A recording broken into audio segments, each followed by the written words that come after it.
So what I've been doing um, is I kind of have these like ideas that I know I shouldn't have, and I don't stop with them.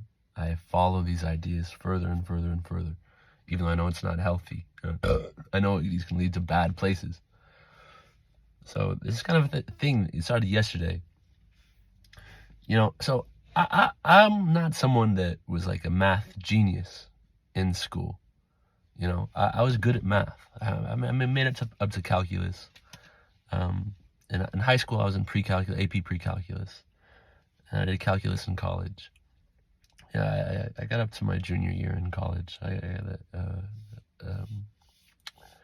I didn't get my bachelor's degree. I got the associate's degree, and I'm definitely not a math major. But I've noticed since like I don't know. I've definitely been like noticing a lot of things where I can like kind of do these like math tricks on my calculator from just free association math is what I call it, where I kind of try to find out kind of stuff where I kind of read the math, so to speak. I read the numbers and try to decipher meaning from where I have like the urge to go with these numbers, to multiply, divide, minus, subtract, add, and by what number I'm going by, and so forth. I usually come up with some really interesting stuff. I think I've been thinking about maybe doing it while I'm filming myself and explaining what I'm thinking as I'm doing it, like because I've got like a few different iPads and iPhones and laptops and stuff.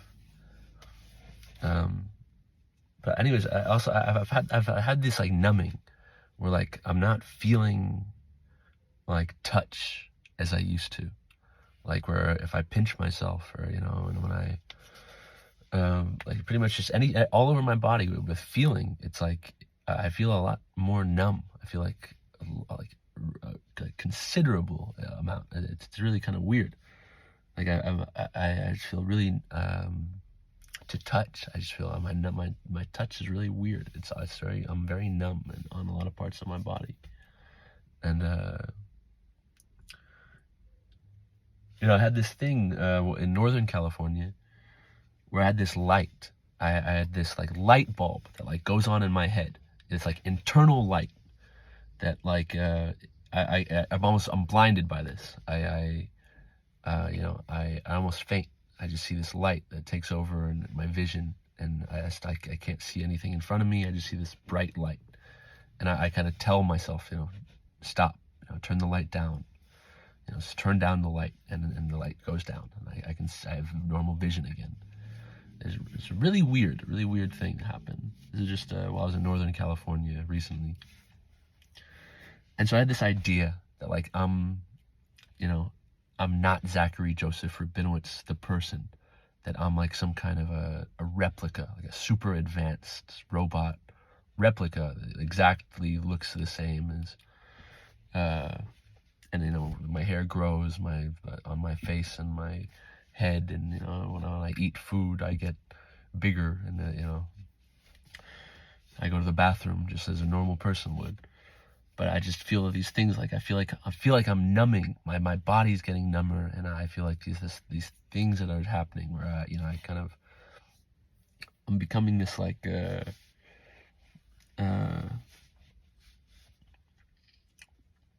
don't know. I'm just going deeper and deeper into this like this science fiction kind of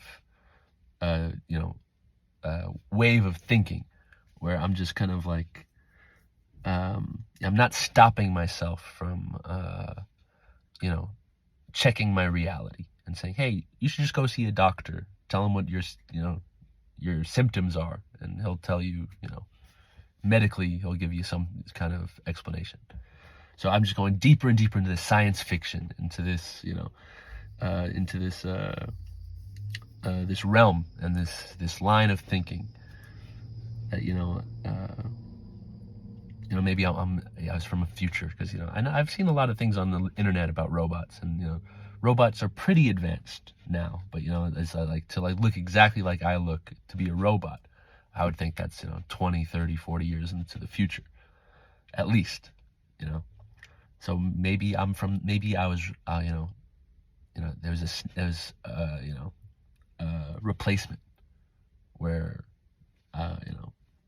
this robot from the future, that's me, was put into my position.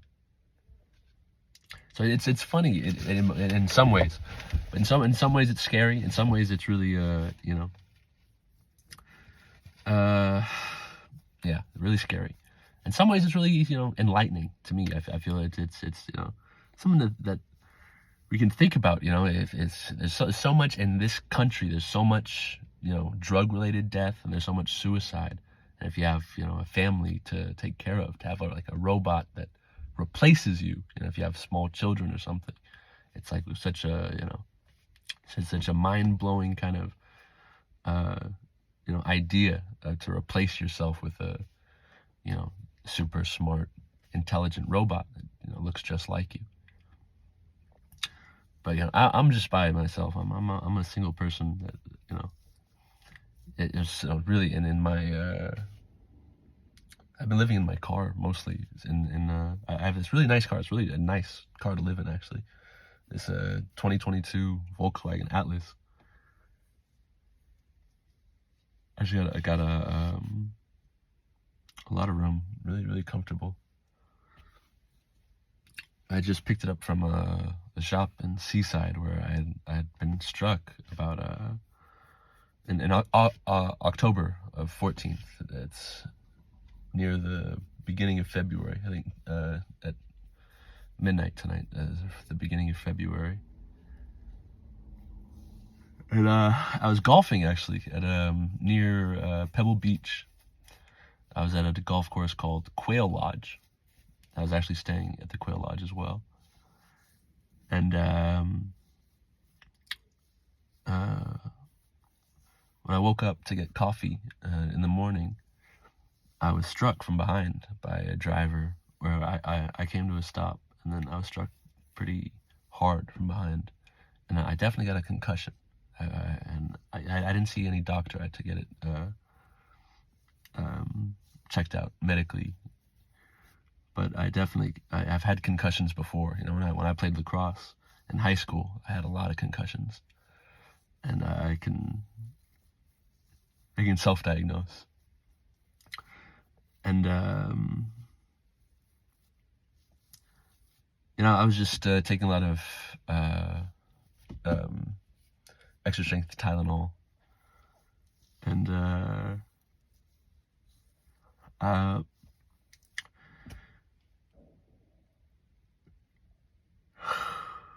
and my car was in pretty bad shape. It was actually in the shop for 2 months.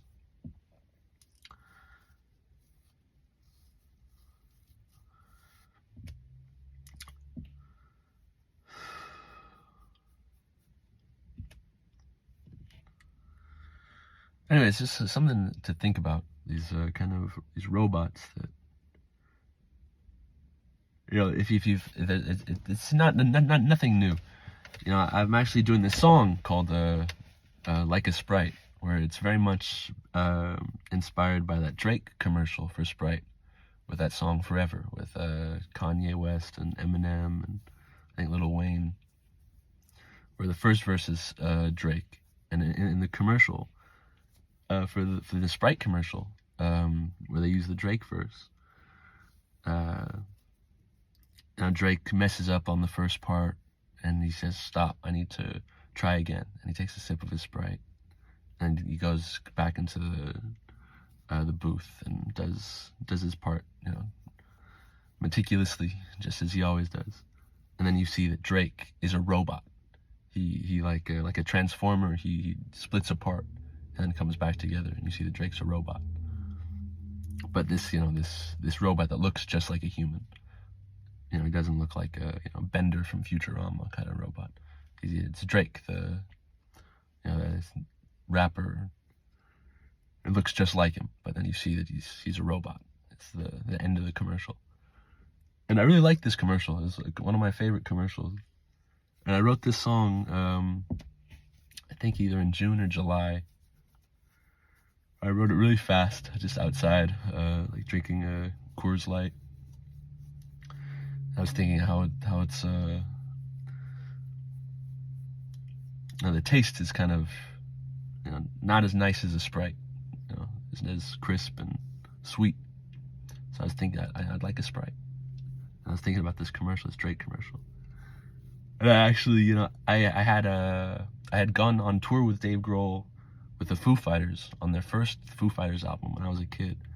He had toured with Neil Young, who Elliot, my father, was managing at the time. And in the summer, I went on tour with him, and I saw Foo Fighters probably 10 times that summer. And I talked to Dave and Taylor, who had passed away recently.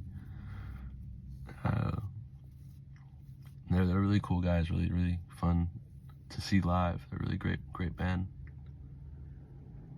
Yeah, I've been doing this. When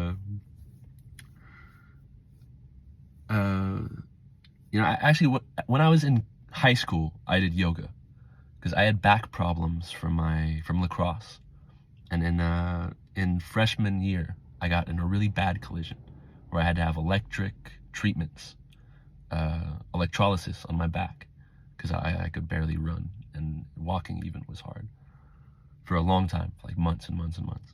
So I'd have these electrolysis treatments on my back, and the doctor told me to try yoga to get my back strength, stronger. And so I did that. I started taking yoga classes in high school, where I would do Bikram yoga, which is hot yoga, and I would do this power yoga, which is this guy Brian Keast, who used to date my friend from 3rd grade, 4th grade, 5th grade, Zoe Kravitz, his mom. This guy Brian Keast, he has a gym in Santa Monica called I think it's Power Yoga Gym, and I used to go there a lot. And Bikram yoga, which there's a documentary about that guy. I don't think it's around anymore, Bikram yoga, but it's this yoga that's like at 110 degree temperature. And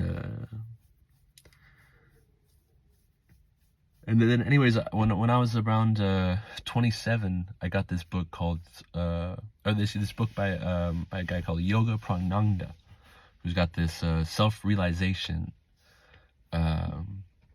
center that he started in Mount Washington, which is not far from where I live in Highland Park. And he has these teachings that a lot of them are based in Christianity and from other yoga teachers. That is, it's not just about the physical yoga, but it's about also spiritual, mental stuff. And there's this prayer that's like from this guy, Lord Swankar or something like this. I don't remember his name exactly, but where it's a blessed spirit, no shackles, no chains have I, no mother, no father.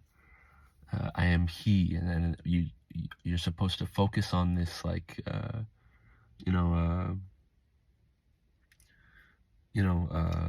someone who's kind of a hero of yours, or like a role model, and because this is something Christ would talk about, where in communion he says, eat of the bread and drink of the wine, and you are part of me and I am part of you. So it's kind of based on that, and it's what the book's talking about, and how the yogi would kind of teach it is to like like for a painter, if you are trying to be a Salvador Dali, if Salvador Dali is who you think is, you know, who in your, you know, wildest dreams, who you'd like to paint just like him. You say, I am he, Salvador Dali. I am he, Salvador Dali. Blessed spirit. No chains, no shackles, no parents have I. I am he, Salvador Dali. I am he, Salvador Dali. And it's just this prayer that you do. You know, it's about it's a pretty short prayer, and then you're supposed to just do it every day. And I did this for a while with Kurt Cobain, where I was when I was about 27, 28. Right when I was writing and playing guitar, I broke my arm outside of this club around this time, and I didn't play guitar for like 3 years or 4 years. Like it was painful, so painful to play guitar every time I picked up a guitar. It would be putting me in really bad pain. Even now, it's still something that I feel. I didn't get surgery after my arm broke.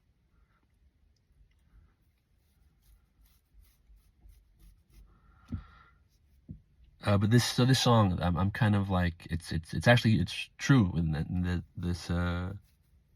lyrics. None of the lyrics that I use are any kind of lies, but it's also like kind of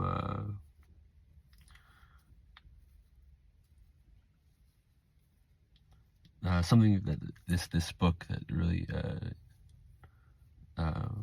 influenced my songwriting and my kind of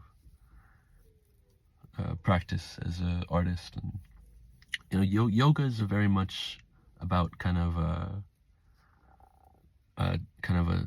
365 24/7 kind of always focused on what you do. What I do, I never really liked having a job that was kind of a 9 to 5. I've had that. I've kind of done that a little bit, but not. I never really liked it. And when I was 16, I started working at Warner Brothers in the publicity department. Mostly just doing Xeroxes and putting together binders of press clippings and answering phones and stuff like that. I didn't like it. So I really like this yoga kind of idea of that it's kind of, even when you sleep, you dream about what you do, and you dream about, when your work doesn't leave you in your, when you sleep, or when you're in the shower, And what I do as an artist and as a prophet and songwriter, I think yoga has really helped me become a really focused and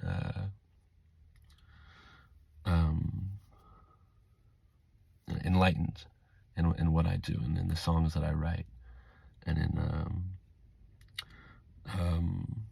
my process. And I think definitely the Self-Realization Center is a very cool place if you ever depressed. And it's in Mount Washington. And yeah, I feel that these kind of ideas that we have, that we know are trippy, so to speak, they're important. I feel that it's important to not be scared of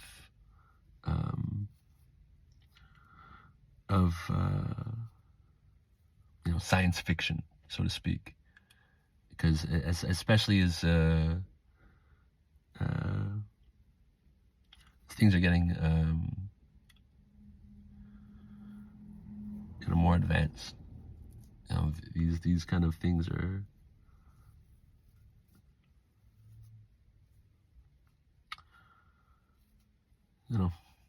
good to think about. It's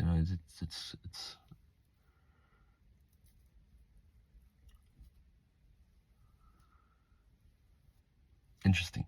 It's important to be curious.